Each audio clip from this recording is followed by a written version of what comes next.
everyone, I am Aradhana from LearnoHub, a free learning platform where you can learn math, science, SST absolutely for free at learnohub.com.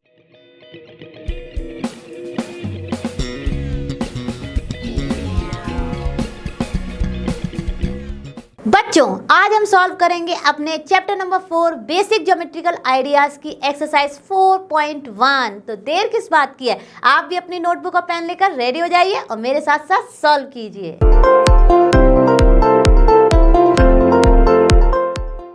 चलो बच्चों, हम शुरू करते हैं अपने exercise 4.1 का क्वेश्चन नंबर 1। तो क्वेश्चन नंबर 1 क्या कह रहा है, use the figure to name A part 5 points, B part A line, C part 4 rays and D part 5 line segments। अब देखिए, जब हम इस तरह के क्वेश्चंस को सॉल्व कर रहे हैं तो यहाँ पर कुछ वर्ड्स आ रहे हैं जो कि हैं line, rays and line segment. अब इनके बारे में आप चैप्टर में तो पढ़ ही चुके हैं, अगर आप भूल गए हैं तो चलिए मैं रिवाइज करा देती हूँ, और अगर आता भी है तो भी कोई बात नहीं है, हम फटाफट रिवाइज करके इस क्वेश्चन को सॉल्व करेंगे। अब देखिए, लाइन क्या होती है। लाइन डेफिनेटली 2 पॉइंट्स को ज्वाइन करती है, लेकिन इसकी कोई फिक्स लेंथ नहीं हो सकती है, इसकी दोनों ही साइड से ये एक्सटेंड हो सकती है, तो उसको हम कहते हैं लाइन। लाइन को हम रिप्रेजेंट करते हैं एक सिंपल लाइन खींच के उसके दोनों साइड एरो का मार्क। ठीक है, अब देखिए, अब आ गया हमारा रे।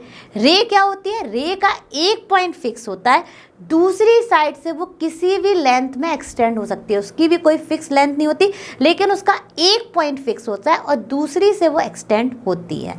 ठीक है, उसको हम कैसे रिप्रेजेंट करते हैं, एक लाइन और एक साइड एरो।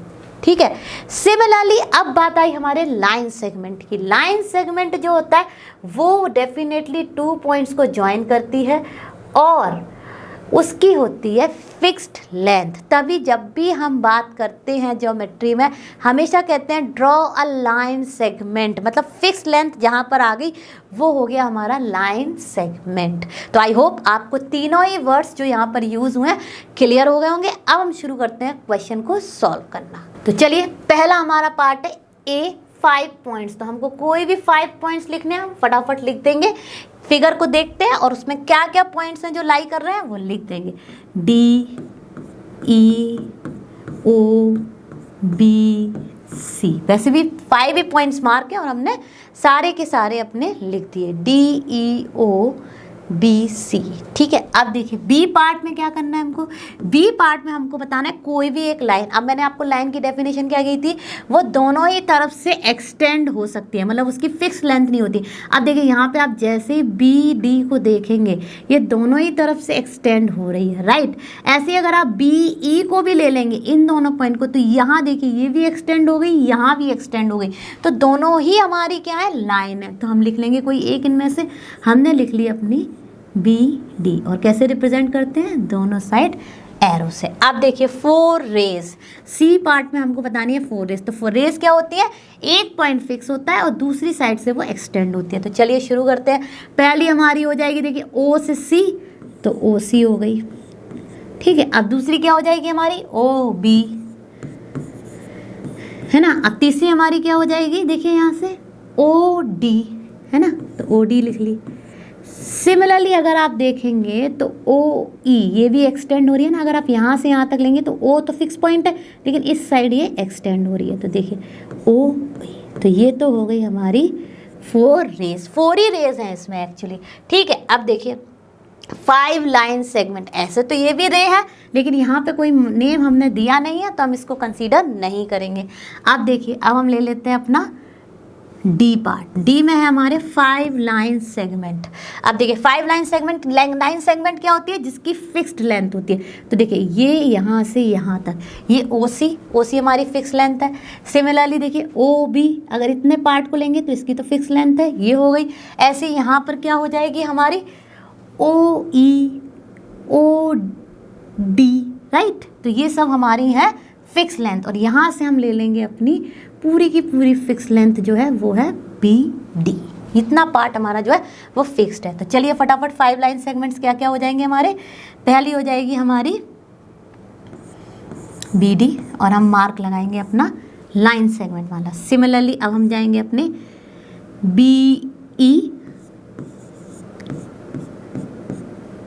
राइट। फिर हम जाएंगे अपना बी ई के बाद जाएंगे हम अपना ओ बी, है ना, और उसके बाद हम जाएंगे अपने, देखिए अगर हम यहाँ से भी लेंगे इसको तो ये भी तो फिक्स लेंथ है हमारी, ठीक है, तो ये हो जाएगी हमारी ओ ई, राइट। और देखिए यहाँ पे हम लेंगे तो ये हो जाएगी हमारी ओ सी। तो देखिए ये सारी की सारी 5 जो है हमारी लाइन सेगमेंट है। तो आई होप आपको गिवन फिगर से ये सारे के सारे पार्ट अच्छे से क्लियर हुए होंगे और मैंने सारे के सारे वर्ड्स जो यहाँ पर यूज़ हुए हैं उनकी आपको डेफिनेशन भी बता दी है। तो चलिए अब चलते हैं अपने नेक्स्ट क्वेश्चन पर। चलो बच्चों हम शुरू करते हैं अपना क्वेश्चन नंबर 2। अब क्वेश्चन नंबर 2 क्या कह रहा है, name the line given in all possible 12 ways choosing only 2 letters at a time from the 4 given. Obviously हम जो लाइन है वो हमेशा 2 ही पॉइंट से रिप्रेजेंट करते हैं। तो चलिए फटाफट इसमें देख लेते हैं कि हमारे क्या पॉसिबल 12 वेज हैं जिसमें हम लिख सकते हैं अपनी लाइन्स को, ठीक है। तो चलिए पहला हो जाएगा, देखिए पहला हमने ले लिया ए, तो ए से बी हो गई, ठीक है। फिर देखिए ए से सी, ये भी हमारी लाइन है, ठीक है। फिर ए से डी, ठीक है, ये तो हो गया हमारा ए पॉइंट से। सिमिलरली हम लिखेंगे हम बी से, तो बी से ए दोनों ही साइड से एक्सटेंड हो रही है, तो ये हो गई हमारी फिर से बी ए, तो ये हो गया एक, ठीक है। अब देखिए बी से, अब देखिए बी से सी एंड बी से डी। अब देखिए अब हम करेंगे नेक्स्ट में, अब देखिए सी से ए, तो सी ए हो गई, राइट। फिर देखिए सी से बी, और फिर देखिए हमारा सी से डी। अब सी पॉइंट को लेके बाकी जो बच्चे पॉइंट थे उनसे कर दिया। अब हम आ गए अपने डी पर, तो डी से ए, तो डी ए या ए डी, लेकिन हमें तो रिप्रेजेंट कर सकते हैं, वो बताना है कितने 12 वेज में हम इसको नेमिंग कर सकते हैं। अब देखिए ये हो गया डी से बी, राइट, तो डी बी, और फिर हमारा हो गया डी से सी, तो डी पॉइंट को लेके। तो देखिए सारे 12 वेज में कितने हम वेज में इसको अपने 12 वेज में क्या क्या चूजिंग ओनली 2 लेटर्स कर सकते हैं। तो ये हो गए सारे नेम ऑफ दिस लाइन, ठीक है। कितने सारे नेम हो गए, name the line given all possible 12 ways. तो देखिए 12 वेज आ रहे हैं, 3 3 3 3, तो हो गए हमारे 12 वेज। तो बहुत ही आसान था, आपको समझ में भी आया होगा। हम चलते हैं अपने नेक्स्ट क्वेश्चन पर। चलो बच्चों अब शुरू करते हैं अपना क्वेश्चन नंबर 3। तो क्वेश्चन नंबर 3 क्या कह रहा है, use the figure to name a line containing point E. तो देखिए कहाँ है पॉइंट ई, इस लाइन में, तो ए का आंसर हो जाएगा line containing point E is A E, है ना, कितना इजी। अब बी देखते हैं, बी में क्या कह रहे हैं, लाइन पासिंग थ्रू ए। अब देखिए कौन सी लाइन है जो पास थ्रू हो रही है ए से, वो भी हमारी क्या है, ए ही है। तो चलिए ये भी लिख देंगे ए, है ना। अब देखिए सी पार्ट क्या है, सी पार्ट है line on which O lies. तो देखिए ओ पॉइंट यहाँ पर है, तो किस लाइन में वो लाई कर रहा है, सी ओ, तो हम लिख देंगे सी ओ लाइन में, ठीक है। अब देखिए डी पार्ट देखते हैं फटाफट। डी पार्ट है 2 पेयर्स ऑफ इंटरसेक्टिंग लाइंस। तो देखिए ये लाइन और ये लाइन इंटरसेक्ट कर रही है, राइट। सिमिलरली ये लाइन और ये लाइन इंटरसेक्ट कर रही है, तो हम लिख देंगे 2 पेयर्स क्या क्या है हमारे, 1 pair is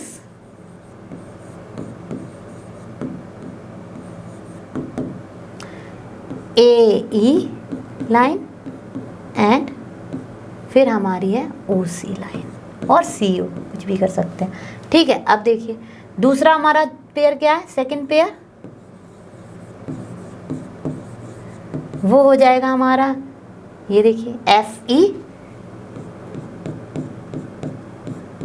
okay, and then हमारा हो जाएगा फिर से यही, ये क्या है ए।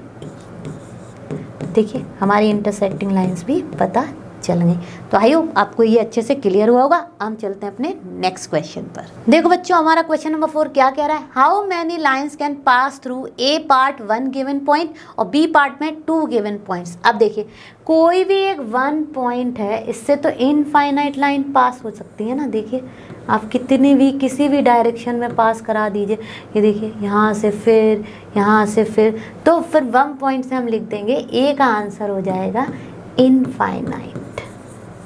Infinite means uncountable lines can be pass through a 1 point. Okay, अब 2 पॉइंट से तो फिक्स्ड, तो देखिए यहाँ पॉइंट है एक और यहाँ पॉइंट है एक, ठीक है। अब देखिए, इससे तो एक ही लाइन जाएगी ना, क्योंकि दूसरी के लिए दूसरा पॉइंट चाहिए, तीसरी के लिए तीसरा कहीं ना कहीं पॉइंट चाहिए, जो कि कॉमन पे मिल जाएगा। लेकिन एक लाइन जो है वो 2 ही पॉइंट से पास होगी। तो इसका आंसर हो जाएगा बी का only 1 line. Okay, only 1 line from the 2 points. Okay, तो आई होप ये आपको क्लियर हो गया होगा। अब हम चलते हैं अपने नेक्स्ट क्वेश्चन पर। चलो बच्चों, हम देखते हैं अपना क्वेश्चन नंबर 5। तो क्वेश्चन नंबर 5 कह रहा है, draw a rough figure and level suitably in each of the following cases, point P lies on A B. चलिए हम कोई लाइन बना देते हैं जो कि फिक्स लेंथ की है। तो चलिए, ये हो गई हमारी लाइन, है ना, और इस पर हम पी को कहीं लाई करा देंगे। ये देखिए, ये हो गया हमारा पी। ठीक है, कितना इजी था, है ना। अब देखिए, क्योंकि इनफाइनाइट पॉइंट लाई कर सकते हैं तो कोई भी पॉइंट हम कहीं भी बना सकते हैं। अब देखिए, बी पार्ट क्या है हमारा, बी है हमारा X Y and P Q intersect at M. तो चलिए एक कॉमन पॉइंट ले लेते हैं जो कि है हमारा, और यहाँ पर ये आई थिंक ये सारे के सारे जो हैं वो होंगे हमारे लाइंस। ठीक है बच्चों, तो ये सारे के सारे जो हैं लाइंस हैं, मतलब इनकी फिक्स लेंथ नहीं है। तो चलिए इनको दे देते हैं हम 2 नाम, एक्स वाई, ठीक है। और ये हो गया हमारा पी क्यू समवेयर, और ये सब इंटरसेक्ट हो रहे हैं एक पॉइंट, कॉमन पॉइंट एम पर। ठीक है, दोनों की दोनों। अब सी पार्ट क्या है, line contains E and F but not D. बहुत ईजी है।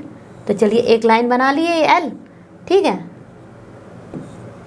अब देखिए, it contains E N F, तो कहीं भी हम बिठा देंगे अपने ई एन एफ को, जो कि हमारे लाइन पर है।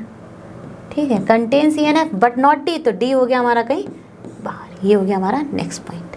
कितना इजी था। अब देखते हैं इसका डी पार्ट। देखिए डी पार्ट में क्या है, O P and O Q meet at O. तो देखिए O P and O Q, तो चलिए ये देखिए, ये रही गई ओ पी, मान लीजिए ये है O P and O Q, यानी कि दोनों की दोनों का कॉमन पॉइंट जो है वो हो गया ओ। ये एक्सटेंड हो सकते हैं, कोई प्रॉब्लम नहीं है, लेकिन ये मीट हो रही है। तो देखिए ये हो गया उसका फिगर। तो आई होप आपको ये सारे के सारे पार्ट अच्छे से क्लियर होंगे। हम चलते हैं अपने नेक्स्ट क्वेश्चन पर। चलो बच्चों शुरू करते हैं अपना क्वेश्चन नंबर 6। तो क्वेश्चन नंबर 6 क्या कह रहा है, consider the following figure of line M N, say whether the following statements are true or false in context of the given figure। अब देखिए पहला क्या है हमारा, Q M O N P are points on the line M N। तो देख लीजिए सारे के सारे हैं, Q भी है हमारा, M भी है हमारा, N भी है, O भी है और P भी है, सारे के सारे हैं। तो ये है हमारे on the line M N, तो हम लिखेंगे ट्रू। ठीक है, अब देखिए M O N are points on a line segment M N. तो देख लेते हैं एम एन ये है, ठीक है, लाइन सेगमेंट एम एन में हमारा एम है, ओ है, एन है, तो ये भी हो गया हमारा ट्रू। अब देखिए M and N are N points of line segment M and N, yes ये भी हमारा है ट्रू। अब देखिए O and N are N points of line segment OP। तो देखिए OP ये है, और क्या इसके end points O and N है, नहीं, इसके एंड पॉइंट्स हैं O एंड P। तो ये हो गया हमारा फॉल्स, है ना। अब देखिए M is one of the end point of line segment O Q हो ही नहीं सकता, क्योंकि अगर वो होता तो यहाँ पे कहीं ना कहीं उसका नाम आता, मतलब एम कहीं ना कहीं होता। तो देखिए हमारा ओ क्यू ये है, इसके बीच में है एम, तो ये भी हो गया हमारा फॉल्स। ठीक है ना। एंड पॉइंट्स क्या होंगे इसके, ओ क्यू के ओ एंड क्यू होंगे, ना कि ओ और एम होंगे। आई होप ये सारे पार्ट्स आपको क्लियर हुए होंगे। अब हम चलते हैं इनके रिमेनिंग पार्ट्स पर। तो चलो बच्चों अब हम बात करते हैं अपने एफ पार्ट की। तो एफ पार्ट क्या कह रहा है, एम इज पॉइंट ऑन रे ओ पी। तो देखिए हमारी तो ओ पी ये रे है और इसके बीच में क्या पॉइंट आ रहा है, एन आ रहा है, तो एम तो कहीं लाई हो ही नहीं रहा ओ और पी के बीच में, तो ये हो गया हमारा फॉल्स। तो देखिए नेक्स्ट क्या है, जी पार्ट। जी पार्ट है ray O P is different from ray Q P. तो देखिए रे क्यू पी है हमारी ये, ठीक है, यहाँ से फिक्स्ड है और यहाँ तक जा रही है, और रे ओ पी है हमारी ये। ऑब्वियसली अगर आप देखें तो दोनों ही हमारी डिफरेंट है, क्योंकि ओ पी जो है वो यहाँ है और हमारी क्यू पी जो है वो ये है, तो दोनों ही डिफरेंट है, तो ये हो जाएगा हमारा ट्रू। ठीक है। अब देखिए ray O P is same as ray O M. अब देखिए रे ओ पी, तो ओ पी कौन सी है, ये यहाँ से शुरू हुई और यहाँ से ये एक्सटेंड हो रही है, ठीक है। और रे ओ एम कहाँ है हमारी, रे ओ एम तो बस यहाँ से शुरू हो रही है और यहाँ से ये एक्सटेंड हो रही, तो क्या ये सेम है, नहीं, तो ये हो जाएगा हमारा फॉल्स। देखने से ही फिगर समझ में आ रहा है, तो हम फटाफट लिखते जा रहे हैं। अब आई देखिए ray O M is not opposite to ray O P. अब देखिए रे ओ एम तो ये है, यहाँ से शुरू हुई और ये एक्सटेंड हो रही है, ठीक है, और रे ओ पी हमारी इस साइड है, देखिए यहाँ जा रही है, तो दोनों अपोजिट में ही तो हैं, और इसमें लिखा इज नॉट अपोजिट, तो ये भी हो गया हमारा false. They are in opposite direction, opposite direction में हुए हैं, इसलिए ये हो गया फॉल्स। अब देखिए J part, O is not an initial point of ray O P. अब देखिए O is not an initial point of O P, वो तो है, यहीं से तो शुरू हो रही है और यहाँ जा रही है, तो इस तरीके से ये भी हो गया हमारा फॉल्स। ठीक है। अब देखिए N is the initial point of N P and N M. Obviously N P यहाँ है और एन एम यहाँ है, तो क्या ये है इनिशियल पॉइंट, यस मान लेते हैं, ये यहाँ से यहाँ हो जाएगी और ये यहाँ से यहाँ हो जाएगी, तो इस केस में ये हो गया ट्रू। ठीक है, क्योंकि दोनों का ही कॉमन पॉइंट हो गया एन, तो यहाँ से ये शुरू हुई और यहाँ से ये, और ये कॉमन पॉइंट भी हो गया, तो ये हो गया ट्रू। तो ये तो थे इस क्वेश्चन के सारे पार्ट्स का सॉल्यूशन। आई होप आपको ये अच्छे से समझ में आया होगा। तो बच्चों हमने कर लिए अपने सारे के सारे क्वेश्चन सॉल्व। आई होप आपको ये समझ में भी आए होंगे। आप ऐसे ही और क्वेश्चंस की प्रैक्टिस कीजिएगा, और हाँ मैंने जो प्रैक्टिस के लिए क्वेश्चन दिया उनको भी सॉल्व करिएगा। हम जल्दी मिलेंगे नेक्स्ट क्लास में, और आप सभी जानते हैं लर्नो हब फ्री है बट बेस्ट है। Thank you.